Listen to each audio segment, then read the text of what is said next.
Hey, Nick. What was your reaction to finding out that Kareem's going to be around for a while? Yeah, I'm excited about that. I get to play, ball with Kareem for how many ever more years we got, and that's a great thing for me, great thing for this team and for the city. Obviously, Kareem has had some issues off the field. Just what growth have you seen in him since he's been your teammate? Yeah, it's crazy because the Kareem I know, he's just a great person ever since he's been here, and he's become one of my great friends on the team, and we hang out every day because we're running backs. But even beyond that, we still talk about everything. He's easy to talk to. He's a fun guy to be around. Marla Ridnour, you'll have our next question. Yeah, Nick, we're talking to J.C. Treader today, so I assume that's a good sign. Just what does he mean if you're able to have him back, and just how important is that, especially to the running game?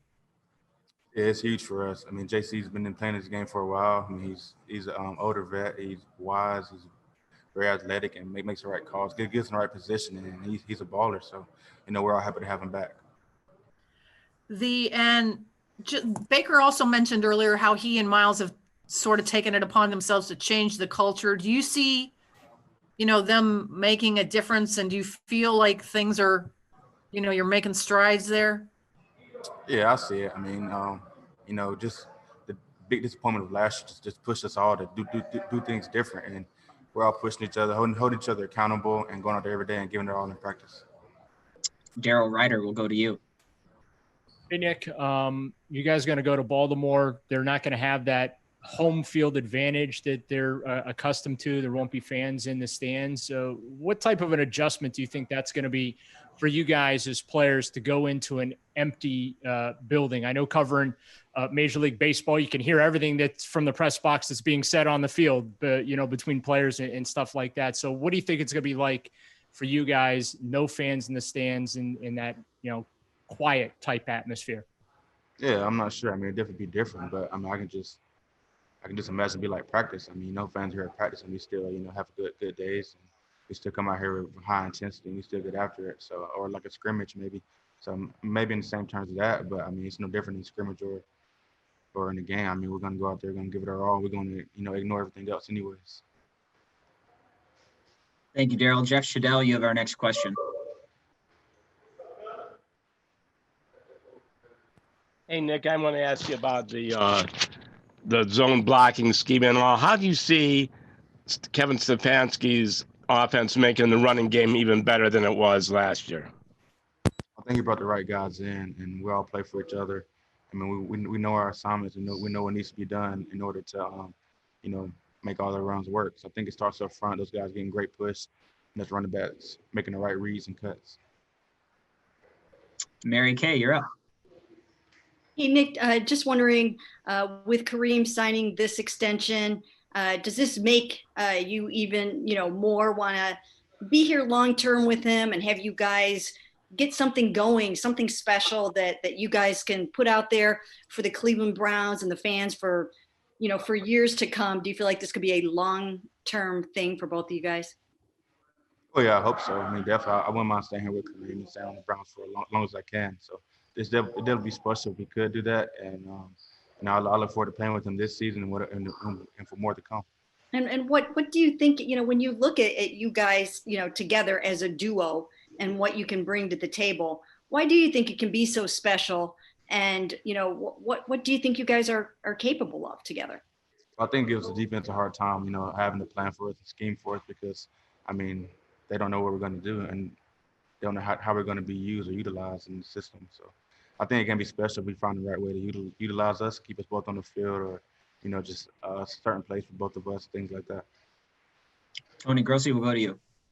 Hey, Nick, your big day last year in Baltimore just had such an impact on the Ravens because they revamped their whole run defense this year with 3 new players in their front 7. What do you see on?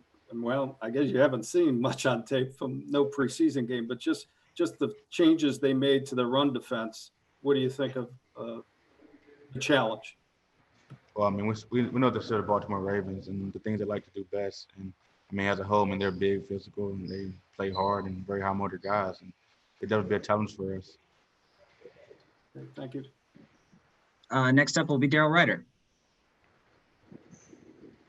Hey, Nick, this is the third year for Baker, and 3 offensive coordinators, 3 head coaches, 3 different offensive systems. How do you think he's handled all this change? And is there something that maybe you have done? He called you the silent assassin when it comes to maybe like the leadership quality within the team. Is there anything that you've done to help him or to counsel him, or just how do you think Baker's handled all this all this volatility early in his career?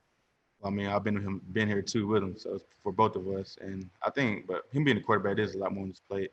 I think he handles it well. I mean, in every situation, he's always composed, and I mean, he's ready. And we believe in him. We trust him. We know he's gonna make the right decision for us. He always has. So it was never a question about him not being able to handle any situation.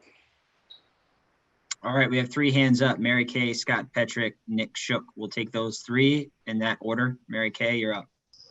Just at the beginning of the week, John Harbaugh, put a little comment out there where he said something like, yeah, coming out of their camp, they think they have the 2 best backs in football by their account. It almost seems like he started the week with a little bit of gamesmanship, trying to get something going. Were you aware of that, and did it impact you in any way? No, I wasn't aware of it. And it has no impact on me at all. Okay. Thank you. Scott Petrick. Hey, Nick, what do you remember most from that huge game of yours last year in Baltimore? I don't know. It's kind of a long time ago. Does it give you any confidence going into this matchup? Not at all. It's a new year, new game.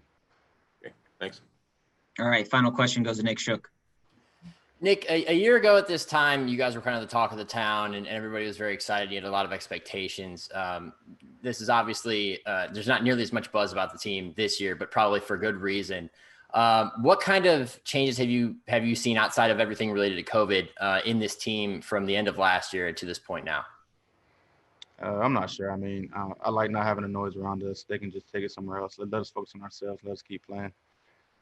Do you feel like that kind of embodies who you are as a teammate and as how you work?